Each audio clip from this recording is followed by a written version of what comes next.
చేరువచ్చిన సంఘానికంతటికి మన ప్రభు రక్షకుడైన యేసుక్రీస్తు నామమున ప్రియమైన దేవుని వల్ల ప్రార్థనతో మన కార్యక్రమాన్ని ప్రార్థించుకుందాం. అందరూ దయచేసి తరలించండి. మహాగరుణ మహోన్నతుడ జీవాధిపతి, మమ్మల్ని మిక్కిలిగా ప్రేమించిన మా పరలోక కళ తండ్రి, మీకు వందనాలు స్తోత్రాలు తండ్రి. ఈ ఆరాధనలో భాగంగా తండ్రి, మరి గొప్ప మాటలను తండ్రి మీరు వివరించబోతుండగా మేమందరూ శ్రద్ధాశక్తులుగా వినడానికి సహాయం చేయండి తండ్రి. మరి మీ పక్షాన తండ్రి మమ్మల్ని నిలబెట్టిన విధానం బట్టి మీకు వందనాలు చెల్లిస్తున్నాను. ఈ మాటలను తండ్రి వివరించబోతుండగా తండ్రి సమయోచితమైన జ్ఞానంతో మమ్మల్ని ప్రార్థిస్తున్నాను. మీ మాటలు తండ్రి అమూల్యమైన మీ మాటలు తండ్రి, మరి మీ పిల్లలందరూ శ్రద్ధాశక్తులతో విని మనసంతా నింపుకొని తండ్రి మిమ్మల్ని మహింపరిచి మీరున్న ఉన్నతమైన శ్రేష్టమైన లోపల చేరే భాగ్యం అందరికీ దయచేయమని ప్రార్థిస్తూ అర్థిస్తూ సమస్త గ్రంథములను మీకు ఆరోపిస్తూ క్రీస్తు నామములో ప్రార్థిస్తున్నాము తండ్రి, ఆమేన్. ప్రియమైన దేవుని పిల్లలారా, ఒక మంచి అంశాన్ని మనం వినబోతున్నాం. తల్లిదండ్రుల పెంపక లోపం నేటి సమాజమా? తల్లిదండ్రుల పెంపక లోపం. మనకు ఈ సమాజాన్ని చూసినట్టయితే మనం అందరం కూడా నిజంగా బాధపడాల్సిన రీతిలో సమాజం ఉంటుంది. చాలా దుర్గంధం అన్నది సమాజం నుంచి వాసనగా మనకు వస్తుంది. ఏ విధంగా అయితే కుళ్ళు కాలవ కంపు కొడుతూ ఉంటుందో, ఏదైతే వాసన వస్తుందో, ఏదైతే ఆహారం తినవలసిన ఆహారం మనం ఒక సమయంలో చూసినప్పుడు చాలా బాగా కనిపిస్తుంది. సమయం దాటిపోతే ఆహారం ఏమవుతుంది? కుళ్ళిపోతుంది, వాసన వస్తుందండి. పండ్లు చాలా బాగా పండుతాయి. పండిన పండ్లు సరైన సమయానికి కోతకు రాలేకపోతేనో, కోత చేయకపోతేనో, తినకపోతేనో అవి కూడా ఏమైపోతాయి? కుళ్ళుగా కంపుగా మారిపోతాయి. అదేవిధంగా నేటి సమాజంలోని మనుషులందరూ కూడా వారు ఎవరూ కోయబడలేదండి. వారు ఎవరూ కూడా దేవుని కోసం బ్రతకకపోవడం వల్ల ఈ సమాజంలోని మనుషుల్ని చూస్తూ ఉంటే ఎలా ఉందంటే కుళ్ళుగా కంపుగా మనకు తోస్తుంది. మనకే వాసన వస్తున్నారంటే దేవునికి ఎంత భయంకరంగా ఉంటారో ఒకసారి ఆలోచించండి. దేవుడు ఏం చూస్తాడంట? దేవుడు నరుల హృదయాన్ని లక్ష్యం ఉంచుతాడు. దేవుడు నరుల హృదయాన్ని లక్ష్య పెట్టినప్పుడు దేవుడికి ఎంతగా వాళ్ళు బాధపడతారో చూడండి పిల్లలు. మనం ఎప్పుడు బాధపడతాం? ఈ సమాజంలో దోషం అంతా చేసిన తర్వాత బాధపడతాం. ఏమండి, ఎప్పుడైతే భయంకరమైన కుళ్ళు వస్తుందో, కంపు వస్తుందో అప్పుడు మనం బాధపడతాం. కుళ్ళు కంపు రాకముందే దేవునికి తెలిసిపోతుంది ఇదంతా కుళ్ళిపోయే ఆహారం అని. అందుకే దేవుడు ఏమంటాడంటే దీన్నంతా స్క్రాప్ అంటున్నాడు. స్క్రాప్, చెత్త. ఈ ప్రపంచాన్ని దేవుడు చెత్తగా చూస్తున్నాడంటే, చెత్తగా అంటే అర్థం ఏమి? కుళ్ళిపోయింది, వాసన వస్తుంది, కంపు కొడుతోంది. ఈ సమాజంలోని మనుషుల్ని చూస్తూ ఉన్నప్పుడు దేవునికి ఎలా ఉన్నారంట? పరిమళ సువాసనగా లేరంట పిల్లలు. పరిమళ సువాసనగా కావాలని దేవుడు కోరుకుంటే మనుషులు ఏం చేస్తున్నారంట? పరిమళ సువాసనకు బదులుగా మనుషుల్లోంచి ఏమొస్తుంది? భయంకరమైన వాసన అన్నది వస్తుంది, చెడు వస్తుంది, కంపు వస్తుంది పిల్లలు. మనం కూడా చెడును అసహించుకునేవారమే. మనం ఎలా అసహించుకుంటామంటే ఇప్పుడు మంచి కాలం వచ్చింది, ఈ కాలాన్ని మనం అంటే వర్షాకాలం అంటాం. ఈ వర్షాకాలంలో ఎక్కడైనా కుక్క చనిపోయింది అనుకోండి, అంటే కుక్కలు అన్న వెంటనే మనకు బాగా తెలుసు. వావి మనకు రక్షణగా ఉంటాయి, మనకు కాపలా కాస్తుంటాయి. కానీ చనిపోతే ఎవరు పట్టించుకోరండి, అవి పక్కన పారేస్తారు. ఆ వీధి గుండానో లేకపోతే ఆ సందు గుండానో మనం తిరగవలసి వచ్చినప్పుడు మొదటి రోజు కనుగొన్నప్పుడు అయ్యో ఇక్కడ కుక్క చనిపోయింది అనిపిస్తుంది. 3వ రోజు 4వ రోజు అక్కడ పోతూ అనిపిస్తే ఒక పక్క వర్షము, దాని నుంచి కంపు వాసన వస్తున్నప్పుడు ఎలా ఉంటుందంటే ముక్కు మూసుకొని కళ్ళు మూసుకొని ఏ మాత్రం దాని వైపు చూడకుండా వెళ్ళిపోతాం. కానీ మనం వెళ్ళిపోతున్నామే, కానీ దాంట్లో నుంచి వాసన అయితే వస్తాం. ఒకవేళ ఇంటికి మనం వెళ్ళినట్టయితే ఇంట్లో కూడా వెళ్ళిపోకుండా ముందే కాళ్ళు చేతులన్నీ కడుక్కొని మొఖమంతా కడుక్కొని అంతా మూసేసి ఆ తర్వాత కదా మనం ఆహారం పుచ్చుకుంటే వెళ్తాం. చాలా సేయించుకుంటాం. కానీ దేవుని ఎదుట మానవులు ఎలా ఉన్నారంట? మానవ హృదయం ఎలా ఉందంట? అలాంటి పరిస్థితి పిల్లలు. అలాంటి పరిస్థితిలో ఉన్న ఈ సమాజాన్ని బట్టి దేవుడు చాలా నొచ్చుకుంటున్నాడు. దేవుడు తన పిల్లలనే మన పిల్లలుగా ఇచ్చాడు. మనకు పిల్లలుగా దేవుడు ఇస్తే ఆ పిల్లల్ని ఎలా పెంచమన్నాడు? సాక్షాత్తు దైవాలుగా పెంచమన్నాడు. దైవాలుగా పెంచమని మనకు దేవుడు ఇస్తే వాటి పట్ల మనము పూర్తిగా శ్రద్ధ కలిగి ఉన్నారు. ఎవరు శ్రద్ధ కలిగి ఉన్నాడు? మొదటగా తల్లిదండ్రులు. తల్లిని మొదటి గురువు అని పిలుస్తారండి. తల్లిని మొదటి గురువు అని పిలుస్తారు. కానీ తల్లుల పరిస్థితి ఎలా ఉందంటే, నా బిడ్డ నన్ను చూస్తోంది, నా బిడ్డ నన్ను అనుసరిస్తోంది, నా బిడ్డ నా ప్రతి అక్షరాన్ని, ప్రతి మాటను, ప్రతి పరిస్థితిని గుర్తిస్తోంది, నన్ను రాబోయే కాలంలో పోలి వాళ్ళు నడుచుకుంటారు కదా. ఏమండి, తండ్రి ఏమి చేయట చూసినో కుమారుడు కూడా అదే చేస్తాడని వాక్యం సెలవిస్తుంది. తండ్రి ఏమి చేస్తాడో కుమారుడు అది చేస్తాడు అంటే, తండ్రి అబద్ధం చెబితే కుమారుడు కూడా, తండ్రి అన్యాయం చేస్తే అన్యాయం. అంటే ఈరోజు సమాజానికి ఈ అంత నేర్పింది ఎవరు? తల్లిదండ్రులే. తల్లిదండ్రుల పెంపక లోపం నేటి సమాజం. అదండి టాపిక్. తల్లిదండ్రుల పెంపక లోపం. ఈరోజు సామాన్యుల నుండి ఏమంటే గొప్పవారి వరకు, పేదల నుండి ధనవంతుల వరకు, పండితుల నుండి పామరుల వరకు ఏమి నేర్పారు ఈ సమాజంలో అంటే ఈ సమాజంలో మోసం చేయడం, అక్రమం చేయడం, ధనాశ, ధనాపేక్ష, శరీర సుఖాలు, మంచి వస్త్రధారణ, మంచి పర్ఫ్యూమ్స్ కొట్టుకోవడం, ఏవో నేర్పుతున్నారే కానీ ఏవి నేర్పమని దేవుడు చెప్పాడో దాన్ని మాత్రం పక్కకు పెట్టిన తల్లిదండ్రులు. ఏవి నేర్పమన్నాడో వాటిని మాత్రం ఏం చేశారు? పక్కకు పెట్టేశారు. దేవుని మాటను బొత్తిగా నేర్పడం లేదు పిల్లలు. దేవుడు ఏమంటున్నాడు చూస్తే ఇర్మియా గ్రంథం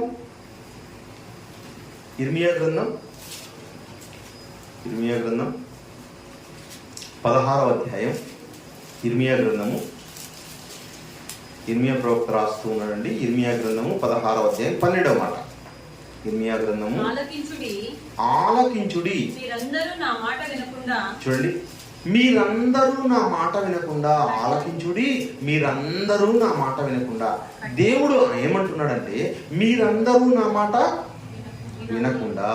మీరందరూ నా మాట వింటున్నారనే వినలేదనే, వినకుండా ఉన్నారు. మీరందరూ నా మాట వినకుండా. వినకుండా అంటే అర్థం ఏమి? పాటించకుండా. విని పాటించకుండా ఉన్నారు. విని విడిచిపెట్టారే తప్ప దాని అనుసారంగా మేము బ్రతకాలి అని ఎవరు అనుకోవడం లేదంట. ఎవరు అనుకోవడం లేదంట? ఈ ప్రపంచంలో ఉన్న నరులందరూ దేవుని మాట వినకుండా పిడిచమని పెట్టారు. విన్నవారు కూడా విన్నది విన్నట్టుగా పాటించడం లేదండి. ఈ ప్రపంచంలో ఏవైతే మనకు కనిపిస్తున్నాయో, బట్టలు కనిపిస్తున్నాయి అనుకోండి, బట్టలు బట్టలు బట్టలు బట్టలు బట్టలు వెంటబడ్డమే. బట్టలు కొంటేనే గొప్ప, బంగారం కొంటేనే గొప్ప, భవంతులు ఉంటేనే గొప్ప, ఉద్యోగం చేస్తేనే గొప్ప, డబ్బు సంపాదిస్తేనే గొప్ప. డబ్బు సంపాదించే పరిస్థితికి పిల్లలు వచ్చారనుకోండి, పిల్లలు వస్తే ఆ పిల్లలు ఏం చేస్తారు తెలుసా? తల్లిదండ్రులు బాగా ఆలోచించారు. మాకు పాలు పోసేన ఒక ఆయన ఉండేవాడండి, రామకృష్ణారెడ్డి గారిని, ఇక్కడే పరసనాయపల్లిలో ఉంటారు. ఆయన కూతురు మంచి పొజిషన్కి వచ్చింది. ఆమె కూడా వివాహం చేశాడు. మంచి జాబ్ చేస్తుంది. జాబ్ చేస్తుంది అన్న వెంటనే పూనాలో ఆయన ఏం చేస్తాడు? ఆమెకు ఒక మంచి వరుణ్ణి ఇచ్చి పెళ్లి చేస్తాడు. అంటే ఎలా ఉండాలి? వారి స్తోమత. ఈమె జాబ్ చేస్తుంటే ఈమె కన్నా ఇంకా గొప్పగా జాబ్ చేసే వాళ్ళని ఇచ్చి పెళ్లి చేస్తారు. పెళ్లి చేసిన తర్వాత వాళ్ళు సంపాదిస్తున్నారు అనుకోండి, ఆ సంపాదనకు తగినట్టుగా ఏం చేస్తారండి? ఏం చేస్తారు? ఒక మంచి ఇల్లు కొనిస్తారు. ఇదిగోండి నీకు 2 కోట్లతో ఒక ఇల్లు కొనిస్తాను. ఇంకేం చేస్తారు? మీరంతా కూడా ఈ ఇంటికి మీరు ఏం చేయాలి? డబ్బంతా కూర్చుకోండి. ఉద్యోగం వచ్చిందో లేదో, ఆలస్యం వచ్చిందో లేదో, కానీ వెంటనే చేసే పని ఏమి? స్థలం కొనాలి, పొలం కొనాలి, అంటే ఇల్లు కొనాలి, అపార్ట్మెంట్ కొనాలి, బంగారం కొనాలి, మనకన్నా మన స్తోమతకు మించి ఇంకా పెద్దవి సంపాదించుకోవాలి. ఇంకెక్కడండి జీవితం? ఉద్యోగం దేనికోసం వచ్చింది? ఆస్తులు సంపాదించుకోవడానికి వచ్చింది. అంటే ఎవరైనా కానీ వాళ్ళకు వదిలేస్తారా? వారిని వదిలేనండి. మనము అనే పేరుతో వెళ్ళి వాళ్ళని ఏం చేస్తామంట? ఏదో ఒక చట్టంలోకి బంధించి వాళ్ళు ఏం చేస్తారు? అంతే, మీరు ఇదే, దీనికోసం మీరు ఏం చేయాలి? రేయింబగల్లో కష్టపడి అంతా తీర్చుకోండి. ఇదంతా తీర్చుకునే ఒక 5 ఏళ్ళు 10 ఏళ్ళలో బయటకు వచ్చారనుకోండి, తీసుకోమో ఇంకో దాంట్లో పెట్టేస్తారు. అంటే ఏమైందో తెలుసా? ఈ సమాజానికి మనం ఏం చేయడానికి వచ్చాము ఈ భూమి మీద కంటే ఆస్తుల్ని సంపాదించడానికి ఈ భూమి మీదకి వచ్చాము. మనకు ఉద్యోగం ఎందుకోసం వచ్చింది? ఆస్తుల్ని సంపాదించడానికి. కనుక మనం ఆస్తుల్ని సంపాదిస్తూ సంపాదిస్తూ సంపాదిస్తూ ఉన్నతమైన స్థానానికి ఎదగాలనుకుంటున్నారే తప్ప మనము ఈ జీవితం ఇచ్చిన దేవుణ్ణి, ఈ దేహాన్ని కట్టిన దేవుణ్ణి, మనకు అవయవాలు ఇచ్చిన దేవుణ్ణి, ఆత్మనిచ్చిన దేవుణ్ణి, మనకు తల్లిదండ్రులు ఇచ్చిన దేవుణ్ణి, ఈ దేవుణ్ణి మనం ఎలా సంతోష పెట్టాలి అని ఆలోచించే నరుడు ఈ భూమి మీద కరువైపోయాడు. పిల్లలు కరువైపోయాడు. నీకు దేహాన్ని ఇచ్చింది ఎవరో తెలియదు, ఆత్మను పెట్టింది ఎవరో తెలియదు. మనమే కష్టపడుతున్నాం. పైగా మనుషులు మాట్లాడే మాట ఏమి? కష్టపడుతున్నాం.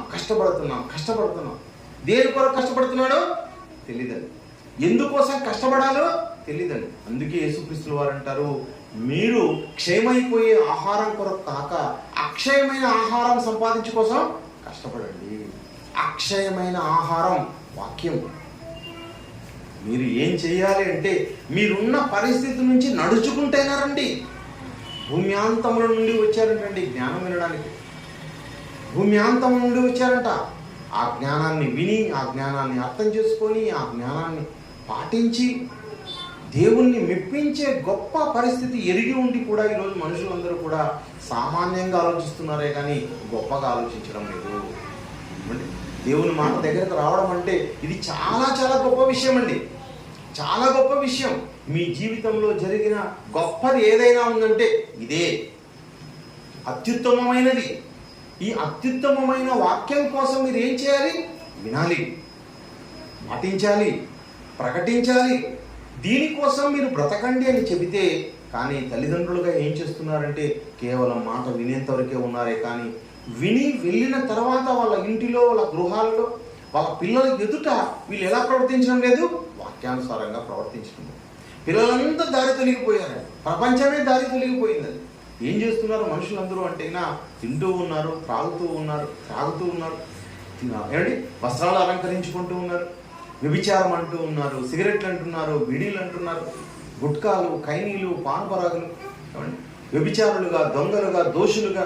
ఈరోజు తండ్రి అయిన దేవుని ఎదుట మానవ హృదయం ఎలా ఉంది అంటే చాలా ఘోరమైన పరిస్థితిలో ఉంది. ఈరోజు మనుషులు దేవుని ఎదుట గొప్పగా కనపడటం లేదు, చాలా దరిద్రులుగా కనపడుతున్నారు. కనుక మనము ఆ సమాజాన్ని మనం ఎవరంటాం? సమాజాన్ని పరిశీలించేవారం.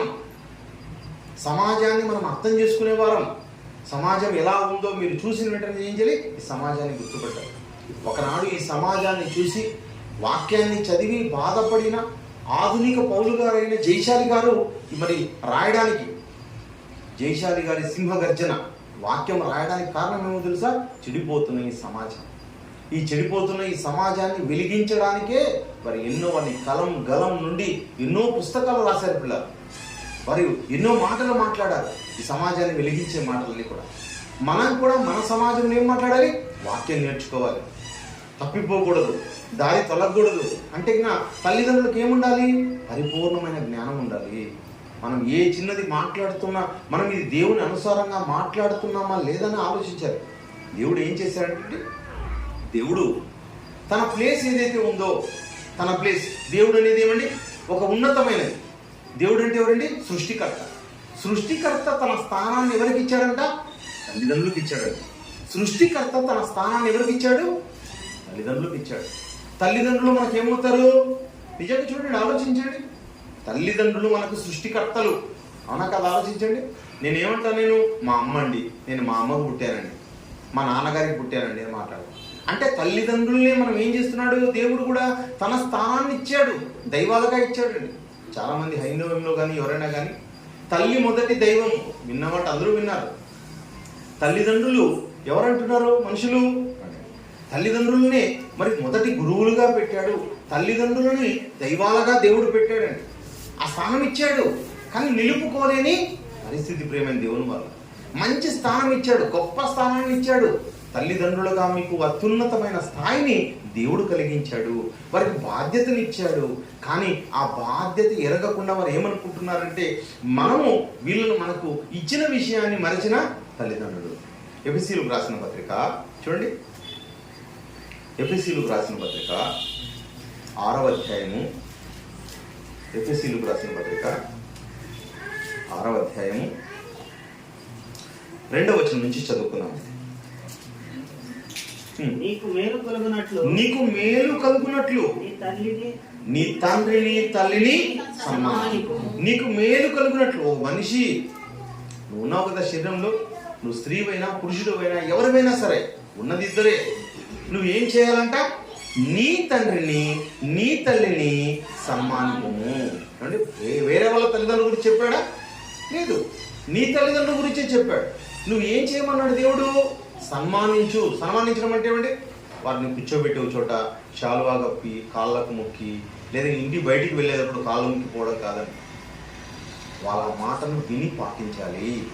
వాళ్ళ మాటను ఏం చేయాలంట? మనము పాటించాలంట. తల్లిదండ్రులకు ఏమి ఇచ్చాడంటే, తల్లిదండ్రులారా మీరు నా మాటను పాటించండి అని చెప్పాడండి దేవుడు. మొదటి మాటగా మీకు చూపించాలి, మీరు నా మాట వినకుండా ఉన్నారని. తల్లిదండ్రులు మొదట ఏం చేయాలి? దేవుని మాట వినాలి. దేవుని మాటను వింటే నీ నోట నుండి వచ్చే ప్రతి మాటని పిల్లలు వింటారు. తల్లిదండ్రుల నోట నుండి వచ్చే ప్రతి మాట, ఏ మాట మాట్లాడతారా నా తండ్రి, ఏ మాట మాట్లాడుతుందా నా తల్లి, ఆ మాటను విని పాటిద్దాం. తల్లిని తప్పుపట్టే పిల్లలు, తండ్రిని తప్పుపట్టే పిల్లలు, అజ్ఞానంగా మీరు ఉన్నారనే పిల్లలు ఎంతోమంది అండి ఈ సమాజంలో. తప్పిపోయే పిల్లలు ఎవరు కూడా తల్లిదండ్రుల్ని పట్టించుకోవడం లేదండి. చాలా ఇబ్బంది పెడుతూ ఉన్నారు, తల్లిదండ్రుల్ని కొడుతూ ఉన్నారు, తల్లిదండ్రుల్ని తిడుతూ ఉన్నారు, దూషిస్తూ ఉన్నారు, మాతృహంతకులుగా ఉన్నారు, పితృహంతకులుగా ఉన్నారు. ఈ సమాజం ఇంత ఘోరంగా ఉండడానికి కారణం ఏమంటే, మొదటిగా తల్లిదండ్రులు ఎవరి మాట వినలేదు? దేవుని మాట వినలేదు. ఆ దేవుని మాటను విన్నట్లయితే మీ మాటను కూడా వినమని దేవుడు చెబుతున్నాడండి. తల్లిదండ్రులారా మిమ్మల్ని ఏం చేయాలంటే, మీ మాటను పిల్లలు ఏం చేయాలి? పాటించాలి. పిల్లలారా మీరందరూ ఏం చేయాలి? తల్లి మాటను తండ్రి మాటను విని వాళ్ళని ఏం చేయాలంట? సన్మానింపము. అప్పుడు నీవు భూమి మీద దీర్ఘాయుష్మంతుడవుదువు. ఏమండి, ఆయుష్ మనకు పెరిగింది అనుకోండి, ఎక్కడెక్కడో ఎన్నో ఆపదల్లో మనల్ని కాపాడండి దేవుడు. మీకైనా నాకైనా మనకైనా మనం ఎప్పుడో వెళ్ళిపోవాల్సిన వారం. మీకు ఇంత ఆయుష్ వచ్చింది అంటే దీనికి కారణం ఏమో తెలుసా? మీరు మీ తల్లిదండ్రుల మాట కూడా కొద్దిగా విన్నారనే అర్థం, మీరు దేవుని మాటలు కూడా వింటున్నారనే అర్థం. ప్రేమైన దేవుని వాళ్ళరా, అందుకని దేవుడు అనే మాట ఏమంటే, మీరు మీ తల్లిదండ్రులను మాట విన్నట్లయితే భూమి మీద ఏమిస్తాడు దేవుడు? దీర్ఘాయుష్ సూత్రం అండి. నీవు దీర్ఘాయుష్మంతుడు కావాలనుకుంటున్నావా? నువ్వేం చేయాలి? నీ తల్లిదండ్రుల మాట పాటించాలి, నీ తల్లిదండ్రుల్ని సన్మానించాలి, మీ తల్లి నోట నుండి వచ్చే ప్రతి మాట గైకొనాలి. ఏమండి, తల్లి తండ్రి అండి, నీకు బాగు కోరేవారు ఎవరైనా ఉంటారంటే మీ తల్లిదండ్రులే. ఏమండి, బాగా ఆలోచించండి. మీ తల్లిదండ్రులు ఎవరు కూడా నిన్ను చెడిపోవాలని కోరుకోరు. మీ స్నేహితులను ఎవరిని ఎక్కువ ప్రేమిస్తావు? స్నేహితులను ఎక్కువ ప్రేమిస్తావు. మీ స్నేహితులైనా నువ్వు చెడిపోవాలను, నీ స్నేహితులైనా నువ్వు పడిపోవాలను, నీ స్నేహితులైనా నువ్వు వెనకబడాలను, నీ స్నేహితులు ఈ భూమి నుంచి వెళ్ళిపోవాలని కోరుకుంటారో. కానీ వాళ్ళ స్నేహితులు ఉన్నారేమో, కానీ చెడు నేర్పారంటే ఎవరు నేర్పిస్తారండి? స్నేహితులే. బాగా చూడండి, మీరు ఈ కాలంలో మీరు ఎవరిని ఎక్కువ విశ్వసిస్తున్నారో? తల్లిదండ్రులు ఎక్కువ విశ్వసిస్తున్నారా, లేకపోతే స్నేహితుల్ని ఎక్కువ విశ్వసిస్తున్నారా? స్నేహితుల్నే. ఎవరైనా ఒక సిగరెట్ తాగే వాళ్ళని అడగండి, అయ్యా నీకు సిగరెట్ తాగడం ఎవరు నేర్పించారు, నీకు మందు తాగడం ఎవరు నేర్పించారు? ఏం చెప్తారు వాళ్ళు? వెంటనే మా స్నేహితుడు. నేను ఈ విధంగా చెడిపోవడానికి కారణం ఎవరు? నా స్నేహితుడు. అలా చెప్పేవాళ్ళని చాలా మందిని చూస్తారు. కనుక దేవుడు చెప్పేమాట ఏమంటే, మీ తల్లిదండ్రుల మాట తప్పకుండా మీరు వినండి. మీ తల్లిదండ్రులు చెప్పే మాటలు మీకు ఎన్ని ఉంటాయి తెలిసిన? అదేనండి మీ భవిష్యత్తు. ఏది మీ భవిష్యత్తు? మీ భవిష్యత్తు మీ తల్లిదండ్రులే. అమ్మా కదలాడించదు, మీ తల్లిదండ్రులే నీకు భవిష్యత్తు. మీరు మీ భవిష్యత్తు కట్టేవారు ఎవరు? తల్లిదండ్రులు అండి. వాళ్ళు కన్స్ట్రక్షన్ చేస్తూ ఉన్నారు మిమ్మల్ని, మాట ద్వారా, వాక్యంతో మిమ్మల్ని ఏం చేస్తున్నారు? పడుతూ ఉన్నారు. కనుక వాళ్ళ మాట విన్నట్లయితే నీవు ఎట్లాంటి స్థితికి వస్తావో తెలుసా? ఈ ప్రపంచంలో ఉన్నతమైన స్థితికి వస్తావు. అబద్ధాలు మాట్లాడకపోవడం, అన్యాయం చేయకపోవడం, అక్రమం చేయకపోవడం, మోసపు మాటలు పడకపోవడం. ఏమండి, అలాంటి దేవుని ఆత్మ కలిగి ఉండడం అన్నది ఎవరి నుంచి వస్తుంది? సాక్షాత్తు మీ తల్లిదండ్రుల నుంచి వస్తుంది పిల్లలు. కనుక మీ బోధకులు చెప్పే మాటలను, మీ తల్లిదండ్రులు చెప్పే మాటలను ఏ మాత్రం కూడా నువ్వేం చేయకూడదు? గడ చెవిన పెట్టకూడదు. అదే దేవుడు చెబుతున్నాడు. ప్రేమైన దేవుని వాళ్ళారా, ఇందాకే నేను చెప్పాను, దేవుడు తన యొక్క స్థానాన్ని ఎవరికి ఇస్తున్నాడంట? తల్లిదండ్రులకు ఇస్తున్నాడు. అందుకనే ఆయన ఏమంటున్నాడంటే, తల్లిదండ్రుల్ని గౌరవించండి, తల్లిదండ్రుల్ని సన్మానించండి, మీకు దీర్ఘాయుషు కావాలంటే తల్లిదండ్రులతో మీరు సఖ్యత కాక ఉండండి అని చెప్పాడు. ఏమండి, దేవుడు కూడా తన ప్రేమను చెప్పాలనుకున్నాడు అనుకోడు.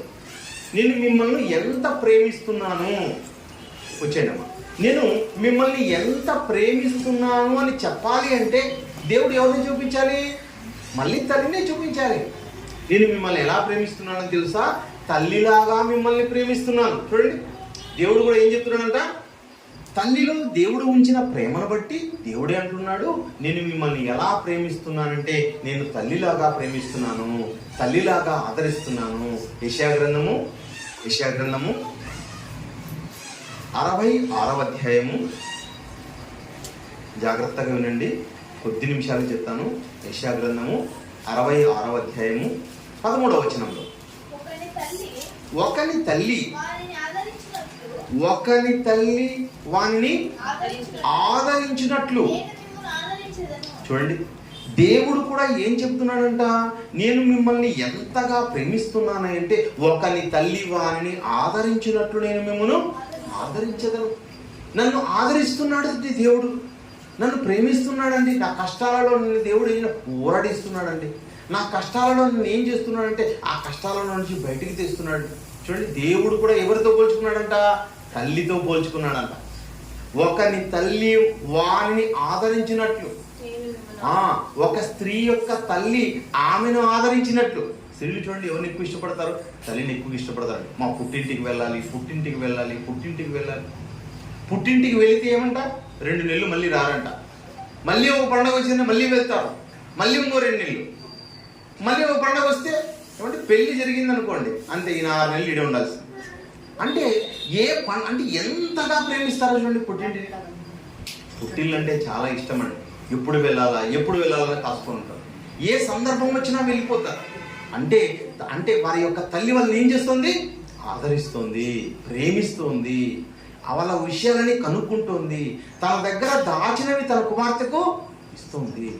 అంటే దేవుడు కూడా ఎవరితో పోల్చుకున్నాడు, దేవుడు తల్లితో పోల్చుకుంటున్నాడు. ప్రేమ దేవుని వాళ్ళరా, ఒక మంచి సంగతి చెప్తాను, చాలా జాగ్రత్తగా ఆలోచించండి. ఆదికాండం 1వ అధ్యాయం 31వ చూద్దాం. ఆ వచనం చూపించి చూద్దాం. ఆదికాండము, దేవుడు ఈ సృష్టినంతా చేసిన తర్వాత ఎన్ని రోజుల్లోగా చేశాడు అనే విషయాన్ని అక్కడ చెబుతున్నాడు. దేవుడు తాను చేసినది యావత్తును చూచినప్పుడు అది చాలా మంచిదిగా ఉండెను. అస్తమయమును ఉదయమును కలుగగా 6వ దినమాయెను. 6వ దినములోగా ఎవరిని చేశాడంట, దేవుడు ఈ సృష్టిని అంతా చేసేసాడు. ఇంకా తను చేయాల్సిందంటూ ఏది లేదు, పెండింగ్ అంటూ ఏది లేదు. సృష్టి యావత్తును చూశాడంట దేవుడు. అంటే నరులను కూడా ఎన్నో దినంలోగా చేశాడు, 6వ దినంలోగా చేశాడు. 4వ దినములోగా ఆకాశాన్ని అంతా చేశాడు, సూర్యుడిని, చంద్రుడిని, నక్షత్రాలను చేశాడు. 5వ దినం నుంచి పశువులను, పక్షులను అన్నింటినీ చేశాడు, మృగాలను, చేపలను చేశాడు. 6వ దినం ఏం చేశాడంటే, ఇదిగో ఆ మృగములు దానితో పాటు మనుషులను కూడా దేవుడు చేసేసాడు. చేసిన తర్వాత దేవుడు ఏమంటున్నాడంటే, తాను చేసిన సృష్టిని యావత్తును చూసినప్పుడు అది చాలా మంచిదిగా కనపడింది. ప్రేమైన దేవుని వాళ్ళ, ఈ సృష్టిలోకి ఇంకొకరు 3వ ప్రాణి వస్తున్నారండి. 3వ ప్రాణిగా వస్తున్నవాడే జన్మించబోయేవాడు, అంటే స్త్రీ గర్భం నుంచి పుట్టబోయేవాడు. అతడు రాకముందే ఏం చేశాడంట, సృష్టిని అంతా దేవుడు చేశాడు. ఆదాము హవ్వలకు అంతా అప్పగించాడు. ఆది దంపతులకు ఈ సృష్టిని అంతా దేవుడు ఇచ్చేశాడు.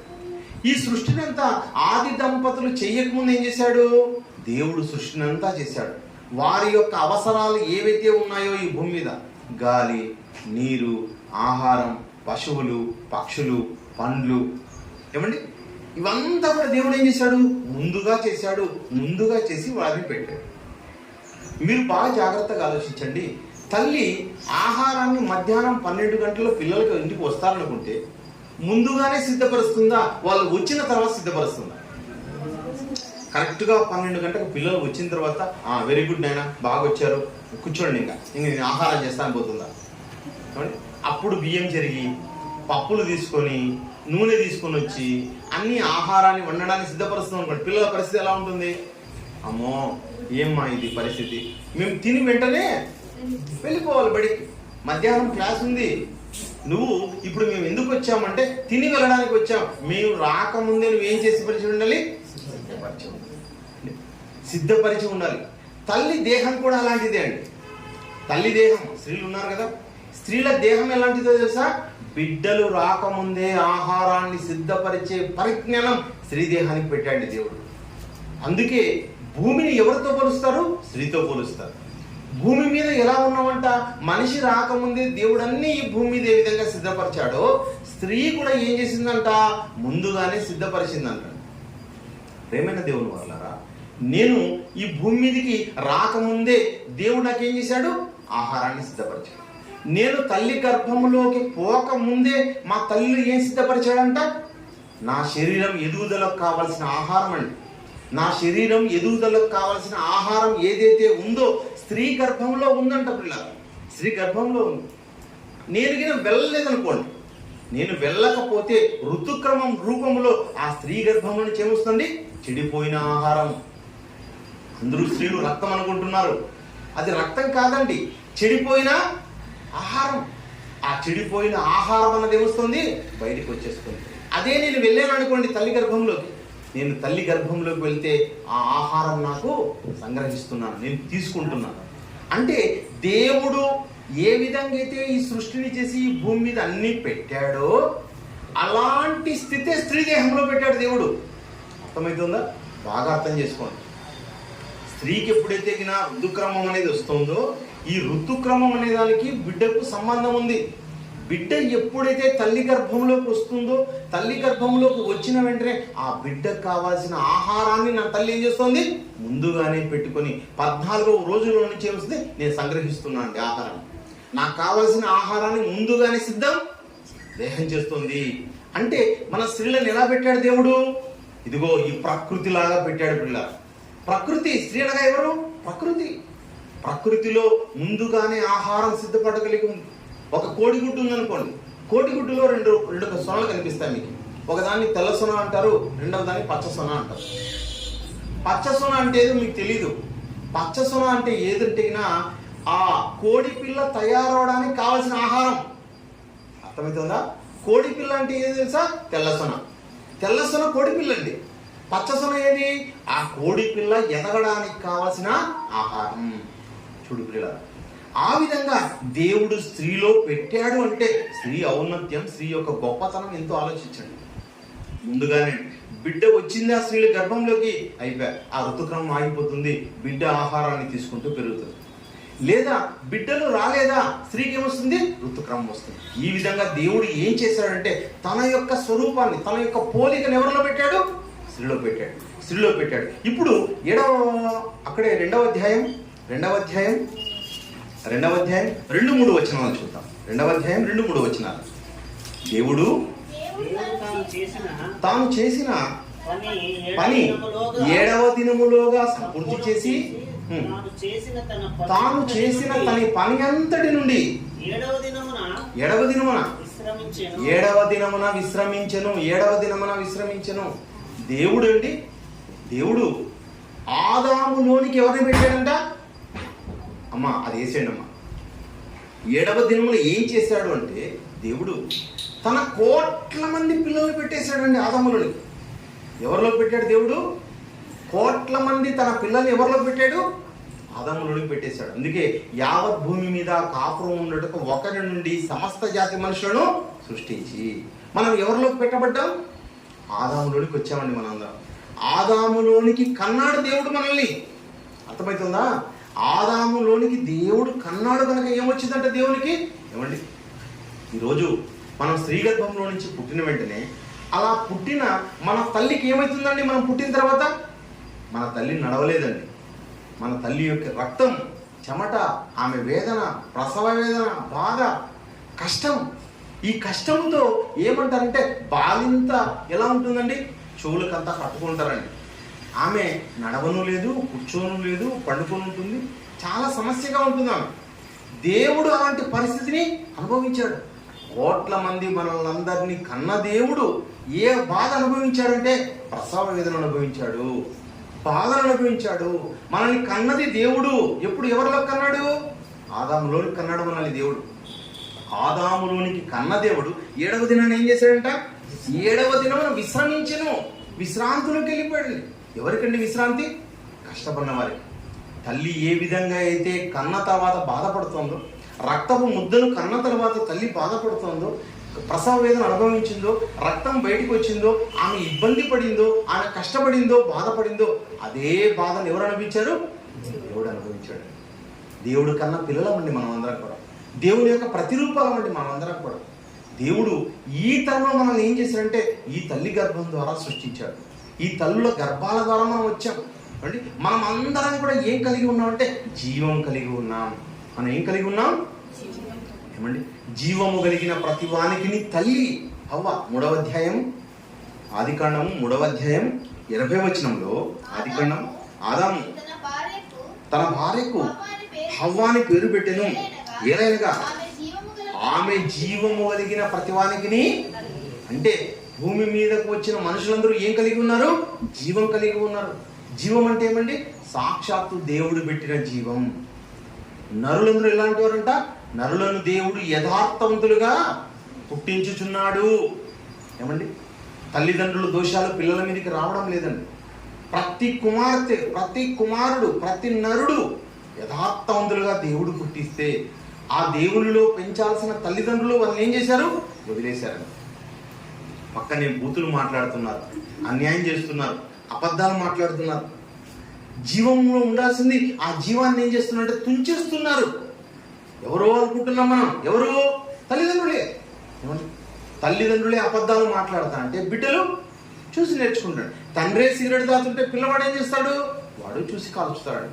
చూసి కాల్చిన తర్వాత ఎందుకు నువ్వు సిగరెట్ తాగుతున్నావు, ఎందుకు నువ్వు మందు తాగుతున్నావు, ఎందుకు నువ్వు అబద్ధాలు చెప్తున్నావు, ఎందుకు నువ్వు అక్రమం చేస్తున్నావు అడిగే హక్కు ఉందా?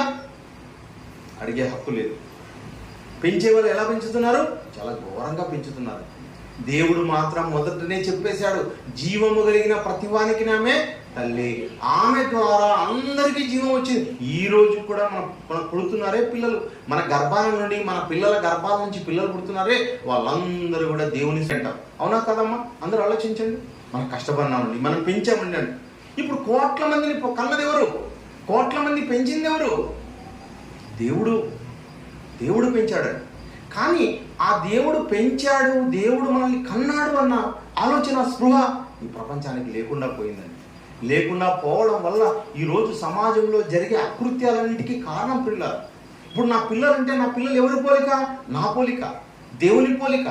నా పోలిక, నా స్వరూపంలో ఉన్నారు నా పిల్లలు. నా పిల్లలు నాకన్నా ఇంకా గొప్పగా బ్రతకాలి. గొప్పగా బ్రతకడం అంటే ఏమండి? అంటే ఏమనుకున్నా అందరూ? డబ్బు ఖర్చు పెట్టడంలో పెడితే గొప్ప, ఆస్తులు సంపాదిస్తే గొప్ప కాదండి. మన పిల్లలు మన స్వరూపాలు కంటే పరిశుద్ధతకు, దేవుని యొక్క పరిశుద్ధతను మనం ఏం చేయాలి? ఆపాదించుకోవాలి. అదేవిధంగా రాబోయే కాలం తరాల వాళ్ళు కూడా ఏం చేయాలి? దేవుని యొక్క స్వరూపాలుగా ఉండాలి. అందుకే దేవుడు అంటున్నాడు కదా, ఆదికాండం 1వ అధ్యాయంలో 26వ వచనంలో చూడండి, దేవుడు మన స్వరూపమందు మన పోలిక చొప్పున. చూడండి, మన స్వరూపం. నువ్వు అద్దంలో ముఖం చూసుకున్నప్పుడు ఈ కండ్రని చేసింది ఎవరు? ఈ ముక్కుని చేసింది ఎవరు? ఈ నోటిని చేసింది ఎవరు? ఈ నాలుకని చేసింది ఎవరు? ఇన్ని రకాల రుచులను నాలుక చూస్తుందంటే ఈ గొప్పతనం ఎవరు? ఏమండి, నీ కళ్ళు ఎన్ని వాటిని గుర్తిస్తున్నాయి చూడండి, ఎన్ని వస్తువులను గుర్తిస్తున్నాయి చూడండి. ఏమంటే ఎవరైనా చేసి ఇవ్వగలరా? మన కళ్ళు ఎవరైనా ఇవ్వగలరా? గుండె 72 సార్లు కొట్టుకుంటుంది అనుకుంటున్నావు, లబ్డబ్బాని కొట్టుకుంటుంది అంటున్నావు. అలా కొట్టుకోవాలని చెప్పింది ఎవరు? అన్ని సార్లే కొట్టుకోవాలని నియమించింది ఎవరు? చెప్పండి. ఏమండి, ఇవన్నీ కూడా ఆశ్చర్యమైన సంగతులు అండి. మనం పరిశీలించడం లేదు, మనం పరిశోధించడం లేదు. మనం దేవుని పోలిక ముఖం చూసుకొని ఆనందపడుతున్నామే కానీ ఇదిగో నా పోలికనిచ్చింది దేవుడు అని మనం గుర్తిస్తున్నామా? మన పోలిక ఇచ్చామే, మన పోలిక వచ్చిందే. నువ్వు చిన్న బిడ్డగా పుట్టావు, ఇదిగో నడి వయసులోకి వచ్చావు, మధ్య వయసులోకి వచ్చావు, ఇదిగో చివరి దశకు వచ్చావు, ముసలి స్థితిలోకి వచ్చావు. ఇంత స్థితి వరకు నేను కాపాడింది ఎవరు? ఆలోచించడం లేదు పిల్లలు. ఏమండి, మనము మన బిడ్డల్ని ఎన్ని నెలలు ఎత్తుకుంటున్నాం, ఎన్ని సంవత్సరాలు ఎత్తుకుంటున్నాం? 1 సంవత్సరం ఎత్తుకున్నామా? తల్లి ఏం చేసిందంట? 9 మాసాలు పెంచిందంటండి. 9 మాసాలు నీ తల్లి ఏం చేసింది? గర్భములో పెంచింది, మోసిందని తల్లికి ఏమిస్తున్నాం మనము? గొప్పతనాన్ని ఇస్తున్నామండి. 9 మాసాలు నన్ను పెంచిందని గౌరవిస్తున్నాం, మంచిది, దేవుడు గౌరవించమన్నాడు. కానీ ఆమె 9 మాసాలు పెంచితే మరి 90 ఏళ్ళ వరకు నిన్ను పెంచింది ఎవరు? యెషయా గ్రంథము 46వ అధ్యాయము, యెషయా గ్రంథము 46వ అధ్యాయము 4వ మాట చదవండి. ముదిమి వచ్చు వరకు నిన్ను ఎత్తుకుని వాడను నేనే. తల వెంట్రుకలు నెరగి వరకు తల వెంట్రుకలు నెరిగి వరకు నిన్ను ఎత్తుకుని వాడను నేనే. చూడండి, నేనే చేసి ఉన్నాను, చంక పెట్టుకుని వాడను నేనే, నిన్ను ఎత్తుకొనుచు రక్షించువాడను. అంటే ఎత్తుకొనుచు అంటే ఇప్పటి వరకు నిన్ను ఎత్తుకున్నానయ్యా నిన్ను అంటున్నాడు దేవుడు. ఏమండి, ఎవరైనా ఎత్తుకుంటారా? ఏమండి, ఎవరైనా పిల్లవాడు పెద్దగా పెరిగాడు అనుకోండి, 5 ఏళ్ళు వచ్చాయనుకోండి, నాన్న ఎత్తుకుంటే వాడు ఎత్తుకున్నాడు అనుకోండి, పక్కన వాడు వెంటనే ఏమంటాడు, ఎందుకు ఎత్తుకున్నావయ్యా, దించేసేయి, గాడి మాదిరి పెరిగాడు, దించేసేవని అంటారు. అంటే ఎవరిని ఎత్తుకున్నామన్నా ప్రేమ ఉన్నా ఎత్తుకోలేని పరిస్థితి. వద్దు వద్దు అంటున్నారు, సమాజం వద్దు అంటుంది, కానీ దేవుడు ఏమంటున్నాడు, ఎంత ప్రేమ చూసాండి, ముదిమి వచ్చే వరకు నేను ఎత్తుకుని వాడను. అంటే మనల్ని అందరినీ ఎవరు ఎత్తుకున్నారు? దేవుడు ఎత్తుకున్నాడు. పిల్లలని మిమ్మల్ని, నన్ను ఎత్తుకున్నవాడు దేవుడు, మిమ్మల్ని ఎత్తుకున్నవాడు దేవుడు, మిమ్మల్ని ఎత్తుకొని ఈ భూమిని అంతా తిప్పుతున్నాడు. దేవుడు మనల్ని ఎత్తుకున్నాడు, చంక పెట్టుకున్నాడంట. ఇంకా ఎత్తుకోవడంలో ఎలా పెట్టుకున్నాడంట, మనల్ని చంకన పెట్టుకున్నాడు. ఎంత ప్రేమ అండి దేవునికి, ఎంత ప్రేమ అండి. మీ యొక్క అవయవాలను, మీ యొక్క రూపాన్ని చెక్కింది ఎవరో తెలుసా? ఆయనే. 49వ అధ్యాయం 16లో ఉంటుంది అక్కడే, యెషయా గ్రంథంలో. ఇదిగో నేను ఏం చేశాను, నేను మిమ్మల్ని 49వ అధ్యాయం 49వ అధ్యాయం 16వ వచనంలో, చూడుము నా అరచేతుల మీద నిన్ను చెక్కి ఉన్నాను, నా అరచేతుల మీద మిమ్మల్ని చెక్కున్నానయ్యా. మీరు ఈ రూపంలో రావడానికి కారణం ఎవరు తెలుసా? నేనే. నా అరచేతుల మీదనే మీ యొక్క వృద్ధాప్యంలో రూపం ఎలా ఉండాలో. ఏమండి, బిడ్డల విషయంలోనే దేవుడు ఎంతగా అండి. కానీ మనుషులు ఏం చేస్తున్నారు, ఏదో ఒక విషయంలో పడిపోతున్నారు. త్రాగుడు, తిరుగుడు, జూదము ఎక్కడో ఉండి దేవుడు చెక్కుకున్న రూపానికి ఏం చేస్తున్నారంటే అపకీర్తి తెస్తున్నారు. వీరు దేవుని పిల్లలని అన్నట్టుగా ఉన్నారా? లేదండి, దయ్యం పిల్లలండి వీళ్ళని తట్టున్నారు. ఎవరైనా స్పీడ్ వచ్చి యాక్సిడెంట్ చనిపోయేటప్పండి, అబ్బా అబ్బా ఎంత స్పీడ్గా వచ్చాడండి వీడు, ఎంత ఘోరం అండి వీడు, వీడికి అసలు బుద్ధి లేదండి, జ్ఞానం లేదండి కదా. ఏమండి, ఒక ఏమండి వీళ్ళ మీద వచ్చాడు అనుకోండి, అక్కడ ఉన్న వాళ్ళందరూ ఏం చేస్తారు, వాళ్ళని బాగా తిడతారు, అయ్యో చనిపోయాడే అంటారు. కానీ మనుషులు ఘోరంగానే బతుకుతున్నారే తప్ప నేను మాత్రం చాలా ఎలా ఉండాలి, ఎలా ఉండాలో ఆ రీతిగా ఉండాలి, గొప్పగా ఉండాలి, చక్కగా ఉండాలి. ఏమండి, మనము మన యొక్క హద్దుల్లో మనం ఉండాలి అనుకునే మనుషులు లేరండి. అందరూ కూడా హద్దు మీరి బ్రతుకుతున్నారు. సమాజం అంతా హద్దు మీరి బ్రతుకుతుందండి. ఎక్కడ ఎలా నడుచుకోవాలో అంటే వారి యొక్క ప్రవర్తన తీరు ఎలా ఉండాలో ఆ విధంగా ఉండడం లేదు. ప్రియుల మనుషులందరూ తమ నడతలను, ప్రవర్తనను ఏం చేశారు, దేవుని వైపు కాకుండా అపవాది వైపు ఉన్నారు. అబద్ధికులుగా, ద్రోహులుగా ఈ విధంగానే సమాజంలో బ్రతికిపోతూ ఉన్నారు. పిల్లలు దేవునికి అపకీర్తి తెస్తున్నారు. దేవుడు ఏమంటున్నాడు, ఇదిగో ముదిము వచ్చే వరకు నేను ఎత్తుకునేవాడని నేనే, ఇదిగో నా చంకలో పెట్టుకునేవాడని నేనే, నా యొక్క ఎక్కడండి హస్తాల మీద అరచేతులు మిమ్మల్ని చెక్కుకున్నానని దేవుడు చెబుతున్నాడే. కానీ ఆ చెక్కిన కీర్తికి అపకీర్తి తెచ్చే సమాజం అన్నది ఈ ప్రపంచంలో ఉండిపోయింది. పిల్లలు ఏమండి, ఈరోజు కోడి ఏం చేస్తుందంటే ఎన్నో గుడ్లు పెడుతుందని, అవన్నీ పొదుగుతుంది, పిల్లల్ని చేస్తుంది, వాటిని పెంచుతుందండి. కోడి తన పిల్లలను పెంచుతుంది. ఏవైనా గ్రద్ద, కాకి, ఏదైనా విషపురుగులు అలాంటివి వచ్చినప్పుడు ఏం చేస్తుందంటే వాటిని ఎదిరిస్తుంది. ఎదిరించలేని పక్షంలో పిల్లలన్నింటినీ తన కింద ఏం చేస్తుంది, కూర్చుకుంటుంది. రెక్కల కిందకి ఏం చేస్తుంది, అన్నింటినీ దాచిపెట్టుకుంటుంది. అలా తల్లిదండ్రులు కూడా దాచాలనే ఉద్దేశంతో దేవుడు ఏం చేస్తున్నాడు, దేవుడు కూడా అలాంటి ప్రేమే చూపిస్తున్నాడు. కన్న తండ్రి అయిన దేవుడు ఎప్పుడు అలాంటి ప్రేమ చూపిస్తూ ఉన్నా ఈ సమాజానికి అర్థం కావడం లేదు. ఈరోజు సంఘం అంటున్నాం. సంఘం అంటే ఏమి, దేవుని రెక్కలు. ఈ దేవుని రెక్కల కిందికి దేవుడు ఏం చేశాడు, మనల్ని కూర్చాడు. అలా రెక్కల కిందకి వచ్చిన మనం ఎలా ఉండాలి, ఆయన ప్రేమకు తగిన రీతిగా ఉండాలి. ఏమండి, ఈ రెక్కల్లో నుంచి బయటికి వెళ్ళిపోతే ఏముందండి, రెక్కల్లో నుంచి మనం వచ్చాం, రెక్కల కిందికి వచ్చాం కదా, రెక్కల కిందికి అనుకొని రెక్కల నుంచి దాటిపోతే రక్షణ లేదండి మనకి. ఒకనాడు ఓడలోనికి వచ్చాడు, ఓడలోనికి వచ్చిన తర్వాత మధ్యలోనే బయటికి వెళ్ళిపోతే అంతే కదా. ఎప్పటి వరకు ఉండాలో అప్పటి వరకు ఉండాలండి, చివరి వరకు ఉండాలి.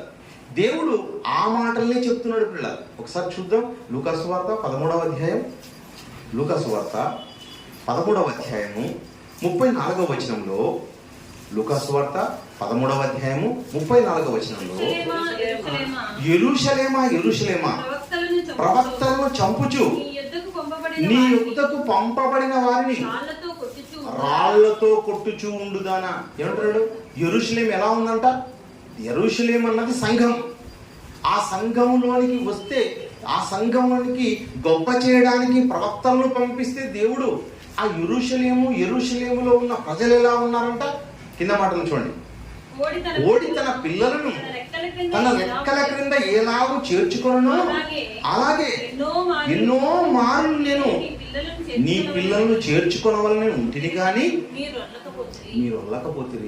కోడి ఏ విధంగా అయితే ప్రేమను చూపి తన రెక్కల కిందికి చేర్చుకుంటుందో ఆ విధంగా నేను ఎప్పుడు మిమ్మల్ని చేర్చుకోవడానికే చూస్తూ ఉన్నాను. చేర్చుకోవాలనే ఉద్దేశంతో రెక్కలను చాపి రెక్కల కిందికి మిమ్మల్ని పిలుస్తూ ఉంటే ఎలా ఉన్నారంట? మీరు వెళ్ళకపోతే అంటే మేము రామండి, మేము ఇలాగే ఉంటామండి. దేవుడేమో విపరీతమైన ప్రేమ చూపిస్తున్నాడు. కోడి తన పిల్లల పట్ల ఏ విధమైన ప్రేమ చూపిస్తుందో అలాంటి ప్రేమ చూపిస్తుందంట. కానీ మీరు మేము ఎలా ఉంటాం? ఇదిగో బయటే ఉంటాం అంటే దేవునికి దూరస్తులుగానే ఉంటాం అన్నట్టుగా ఉన్నాడు. అంటే దేవుడు తన ప్రేమను ఎలా చెప్తున్నాడంటే, ఇదిగో మీకు ఇలా చెబితేనే అర్థమవుతుంది. కోడి రూపంలో చెబితే, ఇదిగో నేను తండ్రిని, మిమ్మల్ని ఎప్పుడూ ప్రేమిస్తానే ఉన్నాను, మీరు ఎప్పుడూ నా రెక్కల కిందే ఉన్నారు. కోడి యొక్క రెక్కలు ఎక్కడున్నాయంట? యెరూషలేములో ఉన్నాయంట. కోడి రెక్కల రక్షణ ఎక్కడుంది? యెరూషలేములో అన్నాడుంది. ఇదిగో ఈనాడు ఎక్కడ రక్షణ ఉంది? సంఘంలో రక్షణ ఉందండి. ఈ సంఘములో ఉన్న రక్షణ మాటలు నువ్వు విని ఇంటికి వెళితే ఎవరిలో ఉంటుంది రక్షణ? తల్లిలో రక్షణ ఉంటుంది. తల్లిదండ్రిలో రక్షణ ఉంటే ఆ రక్షణకరమైన మాటలు ఎవరు మాట్లాడతారు? తల్లిదండ్రులుగా మీరు మాట్లాడతారు. తల్లిదండ్రులకు రక్షణ విషయం తెలియాలండి. ఒకనాడు నోవాహుకు ఓడలో రక్షణ ఉంది. ఈనాడు సమాజంలో రక్షణ ఉంది. క్రీస్తు మాటల్లో రక్షణ ఉంది. క్రీస్తు మాటలు ఎలాంటివంటవి? ఆత్మయును జీవమునై ఉన్నాయి. ఆ ఆత్మయు జీవమైన మాటలు మనం విని గ్రహించి నేర్చుకొని అవి మన పిల్లల ద్వారా మనం ఏం చేయాలంటే ఉపయోగంలోనికి తీసుకొని రావాలి. నిత్య జీవితంలో నిన్ను ఉపయోగించాలి. ఎవరో వచ్చారు, పరిషత్ మాటలు మాట్లాడుతున్నారు, మనం మాత్రం నిదానించి మాట్లాడాలి. ఎవరో మనల్ని టెంప్ట్ చేశారు, వాళ్ళు రెచ్చిపోమంటున్నారు, కొట్లాడమంటున్నారు, అలాంటి పరిస్థితుల్లో నెమ్మది కలగాలి. నువ్వు నెమ్మది కలిగితే గ్రహించిన నీ బిడ్డలు, అవును మా తల్లి చూడండి ఎలా ఉందో, మా తల్లి స్వరూపం లేక నేను రావాలి. బిడ్డలు ఏం చేస్తున్నారో ఏమండి? బిడ్డలు ఏం చేస్తారు? తల్లిని చూసి చేస్తారు, తండ్రిని చూసి చేస్తారు. తల్లే మొదటి పాఠశాల అండి. ఎవరండి పాఠశాల? తల్లి మొదటి పాఠశాల. ఏమండి? మనం ఎప్పుడు కూడా ఆరోగ్యాన్ని బాగా చక్కగా ఉంచుకోవాలండి. తల్లి ఎవరండి? తొందరగా లేయాల్సింది ఎవరు ఇంట్లో? తల్లి లేయాలా, బిడ్డ లేయాలా? తల్లి మొదటగా లేయాలి. మొదటగా తల్లి లేస్తూ ఉంటే చూసిన బిడ్డలు కూడా ఏం చేయాలి? వాళ్ళు కూడా తొందరగా లేయడానికి ప్రయత్నిస్తారు. ఏమంటే ఎన్ని గంటలకు లేయాలి? 4:30-5 గంటలకంతా ఏం చేయాలి? వాళ్ళు లేచేయాలండి. లేచి వాళ్ళ పనుల్లో శ్రద్ధను పాటించాలండి. శ్రద్ధగా చేయాలి. అలా శ్రద్ధగా చేస్తున్నప్పుడు ఆ శ్రద్ధను గమనించిన పిల్లల్లో కూడా ఏమొస్తుంది? మేము మా పనులను శ్రద్ధగా చేసుకోవాలి, చక్కగా చేసుకోవాలి, తొందరగా చేసుకోవాలి, వాటిని పాటించాలి. మనం ఏమంటే వృద్ధులుగా లేయడం ద్వారానే అన్ని జరుగుతాయని కాదండి నేను చెప్పడం. వాళ్ళు చేస్తున్న శ్రద్ధను బట్టి మనం కూడా ఫాలో కావాలి. మీ అమ్మ చేస్తున్న పనులను బట్టి నువ్వేం చేయాలి? అమ్మకే ఆరోగ్యం బాగుందండి, మా అమ్మకు 45 ఏళ్ళు 48 ఏళ్ళు, నాకు 15 ఏళ్ళు, నాకు ఆరోగ్యం బాగాలేదు. చూడండి ఎలా ఉంటుంది. బిడ్డల కన్నా అంటే తల్లిదండ్రుల కన్నా వీళ్ళగా ఆరోగ్యవంతులుగా ఉంటారు కదా. ఒకప్పుడు మన సమాజంలో కుటుంబాలు ఏంటండి ఎలా ఉండేటువంటి? అమ్మ, నాన్న, అవ్వ, తాత, చిన్నాన్న, పెదనాన్న అందరూ కలిసి ఉండేవారు. అలా ఉమ్మడి కుటుంబాలుగా ఉండేవి. వాటిని ఎక్స్టెండెడ్ ఫ్యామిలీస్ అంటారు. ఆ ఎక్స్టెండెడ్ ఫ్యామిలీస్ ఉన్నప్పుడు ఏమవుతుందంటే చిన్న పిల్లలు అవ్వాతాతల దగ్గర ఎక్కువ పరిగెత్తుంటారు. అవ్వాతాతల దగ్గర పరిగెత్తినప్పుడు ఆ అవ్వాతాతలు ఏం చేసేవారంటే వాళ్ళ చిన్న పనుల కోసము చిన్న పిల్లల్ని వాడేవాళ్ళు. మీరు వాడారో లేదో కానీ నేను మా అబ్బా జేజీల దగ్గర పెరిగాను, నేను వాళ్ళ పనులు చేసి పెట్టాను. ఇదిగో నాయనా, ఇదిగో అక్కడ ఉండేది అందించి అంటారు, నీళ్లు తీసుకురా అంటారు, కాఫీ తీసుకురా అంటారు. వాళ్ళ అవసరాలకు మనం చెబుతూ ఉన్నప్పుడు మనం పరిగెత్తి పనులు చేస్తుంటాం. అలా చేసినప్పుడంతా వాళ్ళు ఏం చేస్తారు సార్? అప్రిషియేషన్ చేస్తారు, మెచ్చుకుంటారు, ముద్దు పెడతారు, ఏవైనా చిన్నవి ఇచ్చి కొనుక్కొని రావు అంటారు. వాళ్ళ అవసరాలను తీరుస్తున్నప్పుడు అత్తకు దానం నీళ్ళు తీసుకొని రావాలి, చిన్నాయనకు ఒక పని చేసి పెట్టాలి, పెదనాయనకు పని చేసి పెట్టాలి. ఇలా అన్ని పనులకు పరిగెత్తున్న పిల్లవాడికి ఏమర్థమవుతుందంటే నేను అందరి పనులు చేయాలి, అందరితోనూ మెప్పు సాధించాలని అర్థమవుతుంది. అప్పుడు మనకి ఏమొస్తుందండి, మనం కూడా యాక్టివ్ అయిపోతాం. చిన్న చిన్న పనులు మనం చేసేది నేర్చుకుంటాం. ఏమండి, ప్రతి పనులు చేస్తున్న వాళ్ళు ఇదిగో దేవుని పనులేకి వచ్చినా చక్కగా మనం చేస్తాం, అందరి మాట వింటామండి. అలా కాకుండా ఉన్నామనుకోండి, ఎలా ఉంటుంది మన పరిస్థితి? మన పనులే మనం చేసుకోం, వేరే వాళ్ళ పనులు ఏం చేస్తాం అనుకుంటాం. అవి వాళ్ళ పనులు వీళ్ళ పనులు అనుకుంటాం, వీళ్ళ పనులు వాళ్ళ పనులు అనుకున్నాం. మనం ఇంకా దేవుని పని ఏం చేస్తామండి? బొత్తిగా చేయం. వీళ్ళరా మన చుట్టూ ఉన్న ఫ్యామిలీస్ నుంచి ఇప్పుడు ఏం ఫ్యామిలీస్ అయ్యాం? న్యూక్లియర్ ఫ్యామిలీస్గా మారిపోయాం. మనము ఎలాంటివి అంటే జాయింట్ ఫ్యామిలీ, ఉమ్మడి కుటుంబాల్లో నుంచి వచ్చిన మనం ఏమైనా ఇప్పుడు ఈరోజు చిన్న కుటుంబాలుగా మారిపోయాం. చిన్న కుటుంబం అన్న వెంటనే అది ఎలా ఉంటుందంటే స్వార్థంగా ఉంటుంది, డబ్బంతా మనకే. అదేవిధంగా ఎవరి పనులు అంటే తల్లి ఒక్క పని చెప్పదు, ఎవరికి కూడా ఏ పని చెప్పదు, ఎవరితోనూ బయటలతో చేయించుకుంటారు. పిల్లలు రాబోయే కాలంలో ఏ పనికి వాళ్ళు పనికి రాకుండా పోతున్నారు. అంటే పనికి మాలిన వాళ్ళగా తయారు చేస్తున్నది ఎవరు? తల్లిదండ్రులే. ఎప్పుడైతే మన స్వార్థపరులు, బైబిల్ బాగా చక్కగా చదవండి, స్వార్థపరులు ఎవరిని లోపలికి రాణించుకోరండి. అంటే ఒక్కడిగా ఏకాకిగా అయిపోతున్నామంటే వాళ్ళు ఎవరి కుటుంబం అది? అది స్వార్థపరమైన కుటుంబం. ఉమ్మడిగా లేకోకుండా మనం వెళ్ళిపోతాము అంటే అర్థమైంది తెలుసా? ఉమ్మడి కుటుంబాన్ని, మనుషులందరినీ ఇష్టపడకపోతున్నామంటే రాబోయే కాలంలో ఏకాకిగా మారిపోతున్నామంటే నువ్వు ఏకాకిగానే మారిపోతావు. అందరి అవసరాలని గుర్తించి అందరి అవసరాలను తీరుస్తూ నువ్వు చాలా చక్కగా నేర్చుకోవాలని వాక్యం చెప్తోందండి. సామెతల గ్రంథము 1వ అధ్యాయం 8వ వచనంలో చూడండి, తల్లిదండ్రి గురించి అలా మాట్లాడుతూ ఏమంటున్నాడో. సామెతల గ్రంథము 1వ అధ్యాయము 8వ వచనంలో, నా కుమారుడా నీ తండ్రి ఉపదేశమును ఆలకింపుము, నీ తల్లి చెప్పు బోధను తోసివేయకము. తల్లికి ఏమొస్తుందంటే బోధ వస్తుందంటండి. తల్లికి కూడా కథలు వస్తాయి, తల్లి కూడా చాలా చక్కగా చెప్పగలదు. బిడ్డ దగ్గర ప్రతి తల్లి గురువే. ఏమండి, గురువు అన్న వెంటనే ఏవో పెద్ద పెద్ద బోధలు, యూనివర్సిటీ జ్ఞానం కలిగి ఉంటేనే కాదండి బోధ అంటే. ఎక్కడ ఎలా నడుచుకోవాలో తల్లికి తెలుసు. అలా తల్లి చెప్పే బోధ, తల్లి మొదటి నుంచి తను ఏమైనా మాతృభాష అని అంటారు.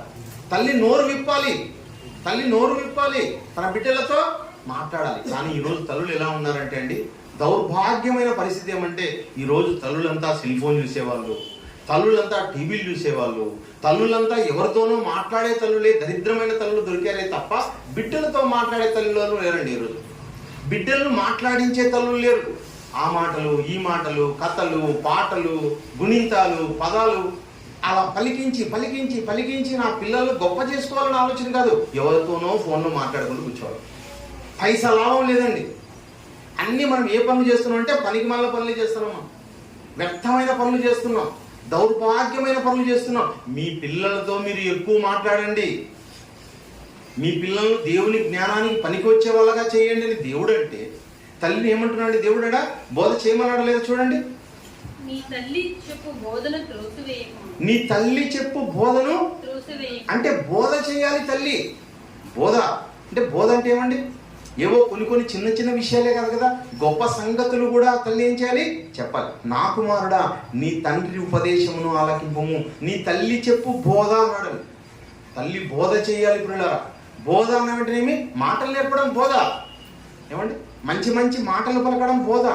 గుణింత పదాలు, దీర్ఘం పదాలు, గుడి దీర్ఘం పదాలు, కొమ్ము పదాలు, ఇవన్నీ తెలుసు కదండి మీకు. మీరు ఆ చదువులే కదా చదువుకొని వచ్చారు. ఒక్కసారి మీరు ప్రైమరీకి వెళ్ళిపోండి, ప్రైమరీ స్కూల్కి వెళ్ళిపోండి. ప్రైమరీ స్కూల్లో మీరు ఏం పలికారు? ప్రైమరీ స్కూల్లో మీరు ఏ విధంగా ఎక్కాలు నేర్చుకున్నారు? ప్రైమరీ స్కూల్లో మీరు ఏం నేర్చుకున్నారో ఆ బోధనే మీ చిన్న బిడ్డలకు నేర్పండి. మంచి మంచి మాటలు పలికించండి, పదాలు పలికించండి, ఒద్దు పదాలు పలికించండి.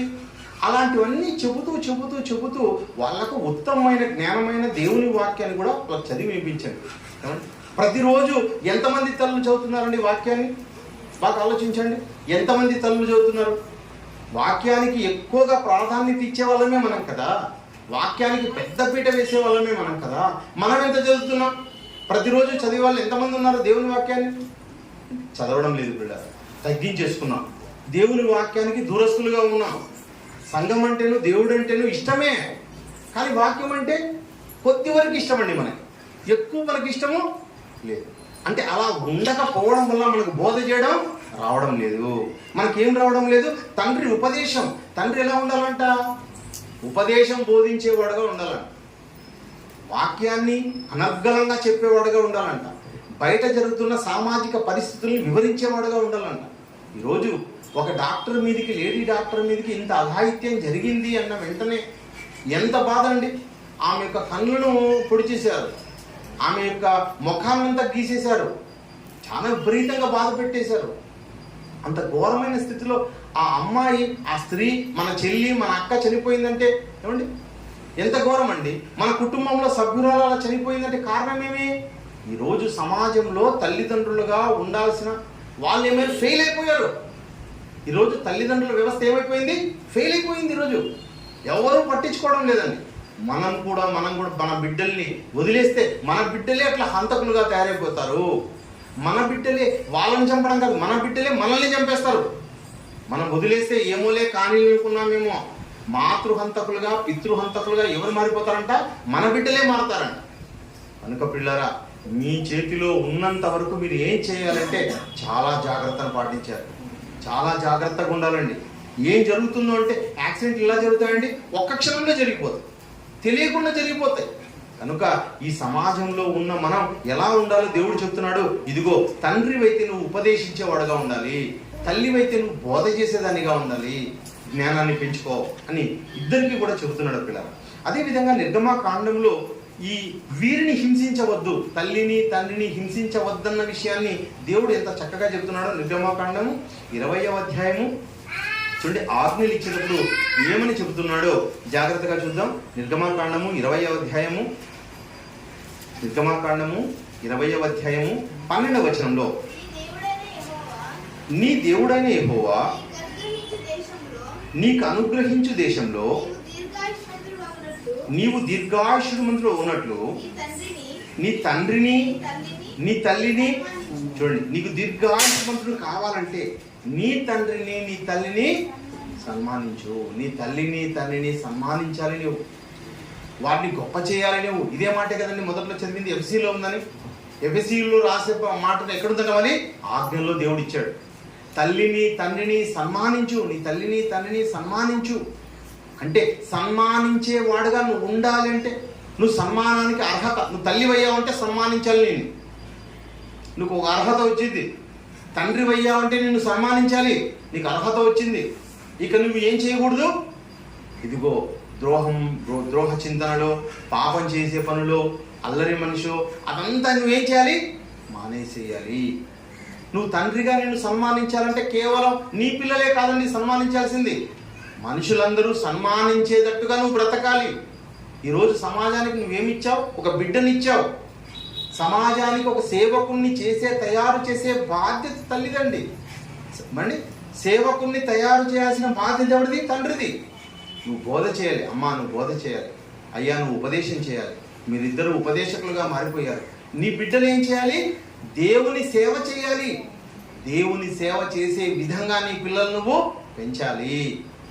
కేవలం నీ బిడ్డను కనేసానండి, వాళ్ళని చూసుకోవడమే కష్టమండి. అస్సలు నువ్వు ఏం చేయాలి అంటే, పిల్లలు ఏడుస్తున్నారు అనుకోండి, వాళ్ళకు బుద్ధి వచ్చిన తర్వాత వాళ్ళు ఏడుస్తున్నారంటే వాడు వస్తువు కోసం వేస్తే వస్తువు కొనిమని కదా అర్థం. నీ దగ్గర డబ్బు లేకపోతే ఏం చేస్తావు? ఏమండి, ఒక వస్తువు హెలికాప్టర్ చూపించారు, ఆ హెలికాప్టర్ కొని ఏడుస్తున్న పిల్లలు, అది ఒక 1000 రూపీస్ అనుకోండి, నీ దగ్గర డబ్బు లేదనుకోండి, ఏం చేస్తావు? అప్పు చేసి కొనిస్తావు. వాడు ఇంకోటి అడుగుతాడు, అది కొనిస్తావు. అంటే కొని ఇవ్వడం, వాడు అడగడము మనం కొని ఇవ్వడమేనా మన బాధ్యత? ఏది ఉందో ఏది లేదో చెప్పవా? ఏమండి, అర్థమైందా మీకు? నేను చెప్పే మాటలు బాగా గ్రహించండి పిల్లలు. మన దగ్గర మన స్తోమత ఎంతో వాళ్ళ దగ్గర ఏం చేయాలి? చెప్పాలి. మన యొక్క ఆర్థిక స్థితిగతులను వాళ్ళ దగ్గర ఏం చేయాలి? చర్చించాలి. ఇదిగో ఇది ఇలా వస్తుంది, ఇది ఇంత ఖర్చు పెడతాం. ప్రతి వారిని కూడా ఏం చేయాలి? ఈ సమాజంలో గొప్ప వాళ్ళగా చేయాలి పిల్లలు. అంతేకాని వాళ్ళు అడిగిందంట మనం కొనిస్తూ అదే ప్రేమ అనుకున్నాం అనుకో, గుడ్డి ప్రేమలో ఉన్నాం అనుకో, వాడు ఏమనుకుంటాడు? మా నాన్న ఏదడిగినా కొనిస్తాడు. కొండ మీది కోతిని తీసుకురమ్మన్నా తీసుకొస్తాడు. మా అమ్మ అంతే, నేను ఏదో చాలా గొప్పవాడిని అని అనుకుంటే వాడు ఫీల్ అవుతూ పెరుగుతూ ఉంటాడు తప్ప వాడు ఏది తెలుసుకోకుండానే అమాయకుడుగా తయారైపోతాడు వాడు, లేదా ద్రోహిగా తయారైపోతాడు. వానికి కావాల్సింది దొరకకపోతే, ఎవరూ కొనివ్వకపోతే వాడే దొంగతనం చేసైనా సరేదని కొనుక్కుంటాడు. అలా కాదండి, మనం ఎలా ఉన్నాం, ఏది మంచి ఏది చెడు అనే విచక్షణను పిల్లల్లో మనం పెంచాల్సిన బాధ్యత ప్రతి ఒక్కరిలో ఉంది. అలా పెంచిన వాళ్ళు సన్మానింపబడతారు. తల్లిదండ్రి సన్మానింపబడతారు అంటే విచక్షణ జ్ఞానాన్ని పిల్లలకు పెంచాలి. భారతదేశం నా మాతృభూమి, భారతీయులందరూ నా సహోదరులు అని చెప్తున్నాం. సహోదర భావాన్ని పిల్లల్లో పెంచాలి. All Indians are my brothers and sisters అని చెబుతున్నాం. మనం బ్రదర్స్ అండ్ సిస్టర్స్గా మనం చూస్తున్నామా? వాళ్ళలో పెంచాలని, ఇంక్లికేట్ చేయాలి, పిల్లల్లో చొప్పించాలి.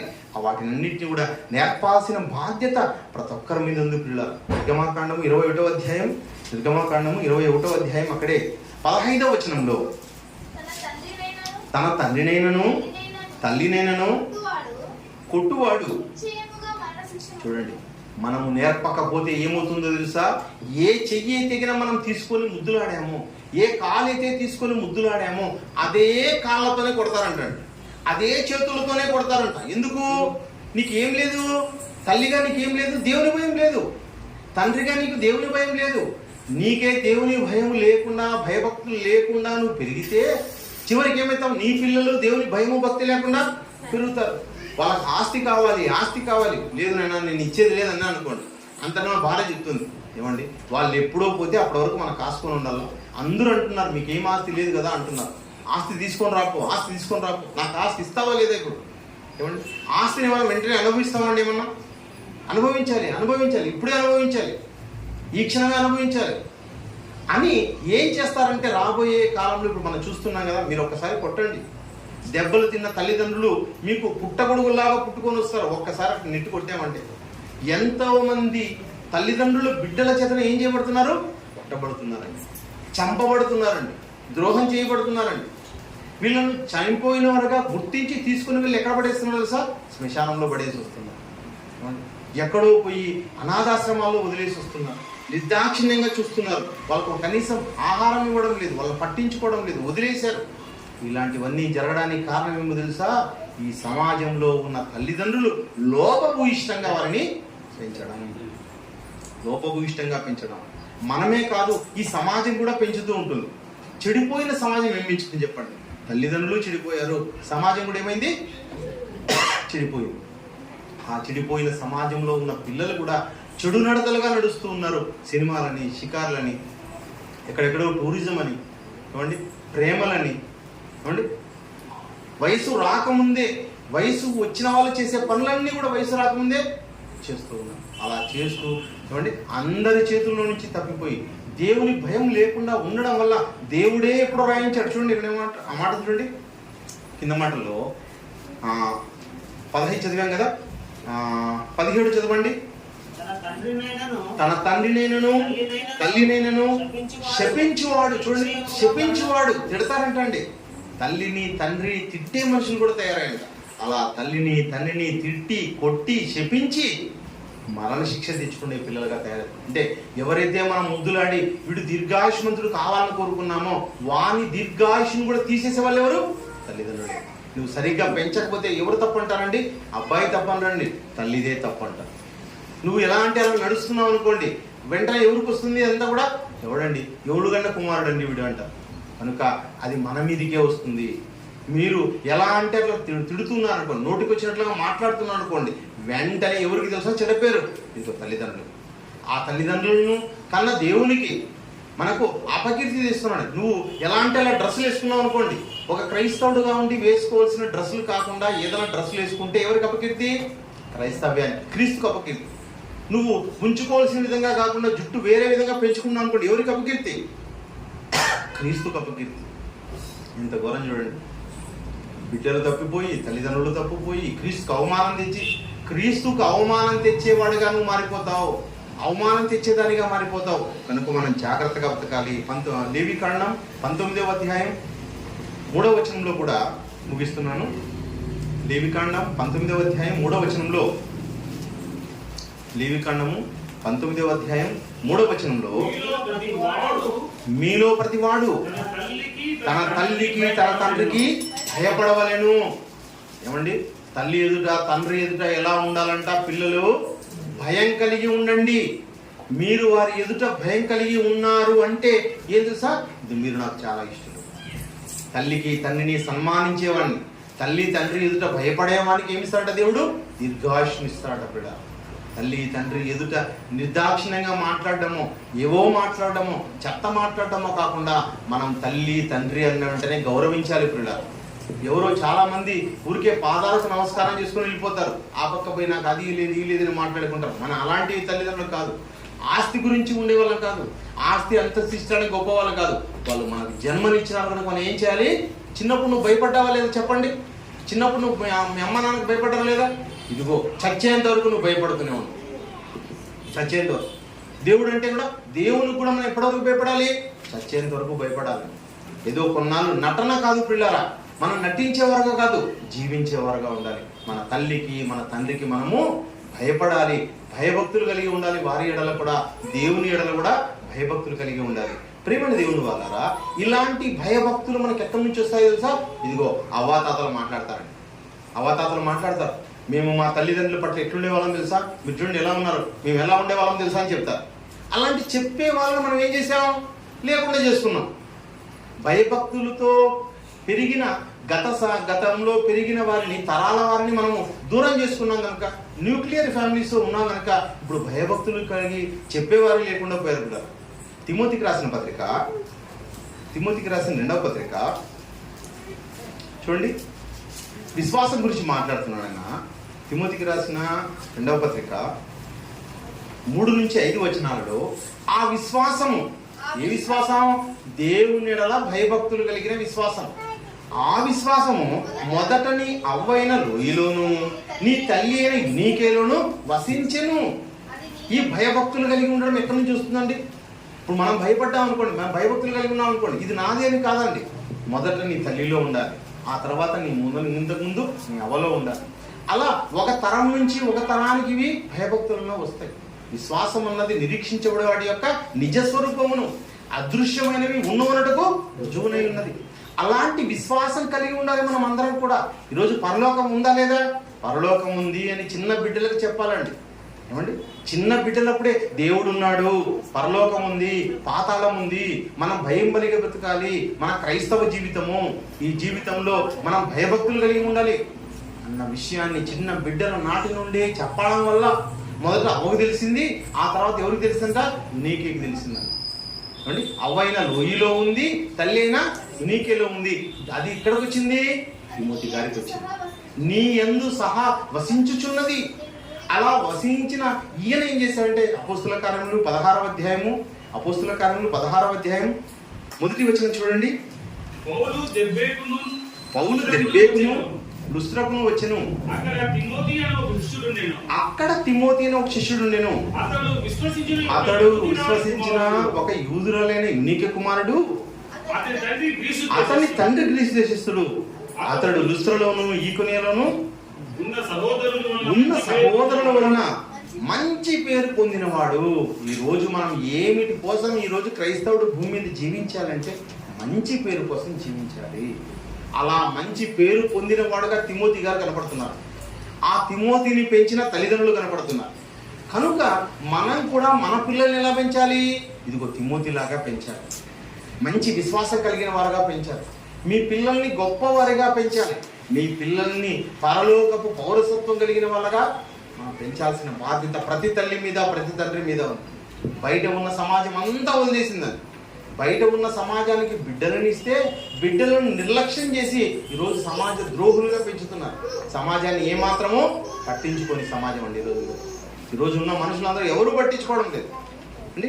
దౌర్భాగ్యులుగా, దుష్టులుగా, దుష్టత్వాన్ని కలిగి బ్రతుకుతున్నారు. దోచుకోవడం, దాచుకోవడం, అన్యాయం చేయడం, అక్రమం చేయడం, మోసం చేయడం, ఏమండి అత్యాచారాలు చేయడం, ఇదే నేర్చుకున్నారు అంతా కూడా. కానీ ఇప్పటికన్నా ఈ సమాజాన్ని చెడిపోయింది గురించి గుర్తించి ఈ సమాజం నుంచి మనం వేరై మన బిడ్డలను కాపాడుకోవాల్సిన ప్రతి బాధ్యత ప్రతి క్రైస్తవుడైన మన అందరి మీద ఉంది. మనం కూడా నిర్లక్ష్యం చేశామంటే మన పిల్లల్ని కూడా పోలీసులు వస్తారు, మన దగ్గరికి వస్తారు, మన ఇంటికే వస్తారు. ఇదిగో మీ అబ్బాయి ఇలా చేశాడండి అంటారు, మీ అమ్మాయి ఇలా చేసిందండి అంటారు. కనుక మనం ఎట్టి పరిస్థితుల్లోనూ ఒకరితో చెప్పించుకునే వాళ్ళగా కాదు, మీ పిల్లలంతా స్కాలర్స్ లాగా ఉండాలి, జ్ఞానవంతుల్లాగా ఉండాలి. అలా జ్ఞానవంతులుగా ఉండాలి అంటే ఇదిగో భయభక్తులు కలిగి పేరు కోసం మీరు బ్రతకండి. యూదురాలి కుమారుడు అయినా ఏమండి ఎలా పెంచుతుందో చూడండి. ఆమె తండ్రి గ్రీసు దేశస్థుడైనా తల్లి యూదురాలు కనుక ఆమె జ్ఞానంలో పెంచింది. తిమోతి గారు అంత అత్యున్నత స్థాయికి చేరడానికి కారణమైంది పిల్లలు. కానీ అక్కడే ఒకనాడు దేవుడు మంచి పొజిషన్లో పెట్టాడు, చాలా మంది రాజులుగా చేశాడు. రాజులైతే ఏమండి ఆస్తులు వస్తే గొప్ప వాళ్ళగా ఉంటారా? ఆస్తులు వస్తే ఏమంటే డబ్బు వస్తే అధికారం వస్తే గొప్ప వాళ్ళగా ఉంటారంటే 2వ దినవృత్తాంతములు 22వ అధ్యాయం 2వ దినవృత్తాంతములు 22వ అధ్యాయంలో యాంటీగా ఇంకొక మాట చూపించి ముగిస్తున్నాను. 22వ అధ్యాయంలో 2వ మాట చూడండి. అహజ్యా ఏలన ఆరంభించినప్పుడు 40 ఏళ్ల వాడై యెరూషలేములో 1 సంవత్సరం ఏలెను. అతని తల్లి ఒమ్రీ కుమార్తె, ఆమె పేరు అతల్య. అతల్య దుర్మార్గముగా ప్రవర్తించుటకు అతని తల్లి తల్లులే నేర్పుతూ వచ్చారంటండి. చెడు నేర్పే తల్లులు ఏమండి, దుష్టత్వాన్ని నేర్పే తల్లులు. నువ్వు చెడ్డగా ఉండాలి ఏమండి. ఈరోజు తల్లులు చాలా మంది ఉంటారు, అందరి మీద ఏమండి ఈర్ష్య, ద్వేషం, పగ పెంచి పోషిస్తూ ఉంటారండి. ఇదిగో వాళ్ళు అలాంటి వాళ్ళు, వీళ్ళు ఇలాంటి వాళ్ళు, వీళ్ళ దగ్గరికి వెళ్ళొద్దు, వాళ్ళ దగ్గరికి వెళ్ళొద్దు, వీళ్ళతో ఉండాలా, వాళ్ళతో ఉండాలా, వీళ్ళతో కలిసి ఉండకూడదు, ఇవన్నీ చెప్పి మాట్లాడుతూ ఉంటారు. అలాంటి తల్లులుగా మనం ఉండకూడదండి. అలాంటి తల్లు నువ్వు ఎక్కడికి పోయినా అందరికీ నువ్వు మర్యాదను, గౌరవాన్ని ఇవ్వాలి. మన కాని వాళ్ళైనా అవుని వాళ్ళైనా కానీ నీకంటూ ఒక ప్రత్యేక స్థానం ఏమండి. నీకు ఒక మనిషికి కులం లేదండి. క్రైస్తవం వచ్చిన తర్వాత నీకు కులం లేదు, మతం లేదు, నీకు అందరూ సమానమే. ప్రపంచమంతా నీకు సమానం. అందరిలో నువ్వు ప్రత్యేకంగా కనపడాల్సిన వాడవు. నీ కన్ను ఎవరి దగ్గర లేదండి, నీ యొక్క వేలిముద్ర ఎవరి దగ్గర లేదండి, నీ యొక్క స్వరూపం ఎవరి దగ్గర లేదండి. నీకు ఇచ్చిన జీవితం చాలా భిన్నమైనదండి. నువ్వు క్రీస్తు స్వరూపం, క్రీస్తు యొక్క వంశావళి. నువ్వు ఉన్నవాడిగా ఇచ్చారంటే నీ ప్రత్యేకతను నువ్వు చాటుకోవాల్సిన పరిస్థితి ఉంది పిల్లరా. ఇవన్నీ ఏమీ తెలియక ఒకనాడు అంటే ఒక యెజబెలు ఎలా ఉందో దుర్మార్గురాలుగా చూడండి. ఒక అతల్య, ఆమె కూడా తల్లి అయింది. తల్లి అయినా ఏం చేస్తుందంట, అతల్య దుర్మార్గంగా ప్రవర్తించుటకు అతన్ని తల్లి అతనికి నేర్పుచు, అతన్ని చల్లి ఏం చేస్తుందంట, అతన్ని నేర్పుతూ దుర్మార్గం చేయి, దోచుకో, ఇట్లా చేయి, అట్లా చేయి, ఇవన్నీ కూడా నేర్పుతూ వచ్చారు. అలా నేర్పడం వల్ల 10వ వచనంలో అహజ్యా తల్లి అయిన అతల్య తన కుమారుడు చనిపోయినని విన్నప్పుడు కుమారుణ్ణి చంపుకోవడానికి కారణం ఏది? ఈమె నేర్పిన దుర్మార్గం, దుష్టత్వం. ఈమె నేర్పడం వల్ల కుమారుడు కూడా తండ్రి తొందరగా కోల్పోవాల్సి వచ్చింది. అలా కోల్పోయినప్పుడు ఏంటంటే ఆమె లేచి యూదావారి సంబంధులకు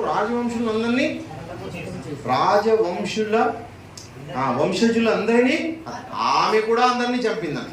ఏమండి, నరహత్య మహాపాపం. రాజులుగా ఉన్నవారు ఎలా ఉండాలో ఆ విధంగా పెంచకపోతే ఏమైందంటే వాళ్ళ మీదికి దేవుని యొక్క దోష శిక్షను రప్పించుకున్నారు. కనుక పిల్లరా, మన పిల్లలను ఈరోజు మీ బిడ్డల కన్నా ఆస్తి ఇంకోటి లేదు. మీరు నమ్మాలి, మీ బిడ్డలే నిజమైన ఆస్తి. పరలోకానికి చేర్చాల్సిన బాధ్యత ఎవరిదో తెలుసా? అది మీదే, అది మనదే, సంఘానిదే. కనుక సంఘంలో ఉన్న బిడ్డలందరూ కూడా దేవుని పట్ల భయభక్తులు కలిగి బ్రతకాలి. ఏమండి, దేవుడు చెబుతున్నాడు, తల్లిదండ్రులు సన్మానించుము, తల్లిదండ్రుల ఎడల భయభక్తులు కలిగి ఉండుము. భయం, భక్తి అన్నది ఏమండి, దేవుణ్ణి మనం ప్రేమిస్తున్నామంటే మొదటగా నీ తల్లిదండ్రులు నువ్వు సన్మానించాలి. దేవునికి భయపడుతున్నామంటే తల్లిదండ్రులకు భయపడమని దేవుడు చెప్పాడు. అదేవిధంగా నీ పొరుగు వారిని అందరినీ ప్రేమించాలన్నమాట దేవుని మాట. కనుక పిల్లరా, ఆ విధంగా నువ్వు ఉన్నప్పుడే ఈ సమాజానికి నువ్వు మార్గదర్శిగా మారతావు. క్రైస్తవులు ఇలా ఉంటారండి, క్రైస్తవులు ఇలా మాదిరిగా ఉంటారని క్రైస్తవులకు పేరు తెచ్చే బిడ్డలుగా ఉండాలి. కానీ ఈరోజు సమాజంలో వాళ్ళు ఎలా ఉన్నారో వాళ్ళలాగే మనం ఉంటే ఇంకేమండి. వాళ్ళంతా దోచుకుంటున్నారు, దాచుకుంటున్నారు, ఆస్తుల్ని బట్టి, అంతస్తుల్ని బట్టి, బంగారాన్ని బట్టి, భవంతులను బట్టి సంతోషిస్తున్నారు. వాటిలో సంతోషించేవారుగా కాకుండా దేవుని వాక్యంలో సంతోషిస్తూ దేవుడు పెట్టిన ఆ మాదిరిలో అడుగుజాడల్లో మీరు మీ బిడ్డలు నడవలసిన వారై ఉంటున్నారు. ఏమండి, మరి చక్కటి మాటలను మనకు దేవుడు అందించాడు కనుక మీరందరూ జాగ్రత్తగా ఉన్నారు. తల్లిదండ్రుల పెంపక లోపమే ఈరోజు సమాజం ఇంత ఘోరంగా ఉండడానికి కారణం. కాబట్టి మనం అలాంటి సమాజంలో మనం భాగస్థులుగా ఉండకుండా మీ పిల్లలను దేవుని సమాజంలో పెంచాలి, దేవునిలో పెంచాలి. దేవుని కొరకు భయభక్తులు కలిగి మనం జీవించాలి. ప్రార్థన చేసుకుందాం. మహాగణుడా, మహోన్నతుడా, జీవాధిపతి, మమ్మల్ని కన్న మా తండ్రి, మీకు వందనాలు స్తోత్రాలైనా తండ్రి. ఈ ప్రపంచమంతా తండ్రి మీ కంట కన్నీరు రప్పిస్తుండగా తండ్రి, కొద్దివారమైన మేము తండ్రి మా పిల్లలను మరి నీ కోసం పెంచడానికి సహాయం చేయండి. అదేవిధంగా తండ్రి, తల్లిదండ్రులుగా మేము ఉన్నామంటే అది మీ స్థానమని ఎరిగి తండ్రి, మీ స్థానాన్నే మరి మాకిచ్చేంత నీ ప్రేమను బట్టి తండ్రి, మేము కూడా తండ్రి ఎల్లప్పుడూ భయభక్తుల్లో ఉండడానికి సహాయం చేయండి తండ్రి. ఈ భూమి మీదకి మేము ఏమీ తీసుకుని రాలేదు, ఏమీ తీసుకుని వెళ్ళాం. భూ సంబంధమైన ఆలోచనలో మేము ఉండకుండా తండ్రి, వ్యర్థమైన వాటిలో మా జీవితాన్ని నశింపజేసుకోకుండానైనా మా జీవితం అంతా తండ్రి మిమ్మల్ని సంతోషపెట్టి మంచి జీవితాన్ని మాకు అనుగ్రహించమని ప్రార్థిస్తున్నాం తండ్రి. కుటుంబాలుగా, పిల్లలుగా ప్రతి ఒక్కరిని తండ్రి చేసిన విధానం బట్టి మీకు వందనాలు తండ్రి. మరి తల్లిదండ్రులకు అందరికీ తండ్రి మంచి జ్ఞానాన్ని, వివేచనను, తెలివితేటలను ప్రసాదించమని ప్రార్థిస్తున్నాం. మేమందరం కూడా మరి మీ పిల్లల్ని పెంచడంలో ఏమాత్రమూ అశ్రద్ధ చేయకుండా తండ్రి, మా ఆత్మీయ తండ్రి చెప్పిన వాక్యాన్ని అనుసరిస్తూ తండ్రి అనేక మందిని తండ్రి మరి నీ కోసం పెంచడానికి సహాయం చేయండి తండ్రి. మా పిల్లలందరూ తండ్రి మరి ఈ సమాజంలో ఉంటూ ఈ సమాజాన్ని మార్చే పనిలో తండ్రి రాబోయే తరాలలో మరి మిమ్మల్ని మెప్పించేవారుగా చేయమని ప్రార్థిస్తున్నాం తండ్రి. ఈ ఆరాధనకు వచ్చిన మరి ప్రతి కుమారుని, ప్రతి కుమార్తెను దీవించండి, ఆశీర్వదించండి. వారికి ఉన్న ఆర్థిక పరిస్థితిని, అవసరాలను తీర్చమని ప్రార్థిస్తున్నాం. అందరికీ మంచి ఆరోగ్యాన్ని తెచ్చేయమని ప్రార్థిస్తున్నాం తండ్రి. మరి ఇంతటి గొప్ప వాక్యాన్ని తండ్రి విన్న మేమందరం చివరి వరకు నమ్మకంగా జీవించి నిష్కపటంగా నీ సేవను జరిగించి మీరున్న ఉన్నతమైన శ్రేష్టమైనలోకి చేరే భాగ్యం అందరికీ తెచ్చేయమని ప్రార్థిస్తూ, అర్థిస్తూ సమస్త ఘనత మహిమను మీకు ఆరోపిస్తూ క్రీస్తు నామములో ప్రార్థిస్తున్నాం తండ్రి. ఆమేన్.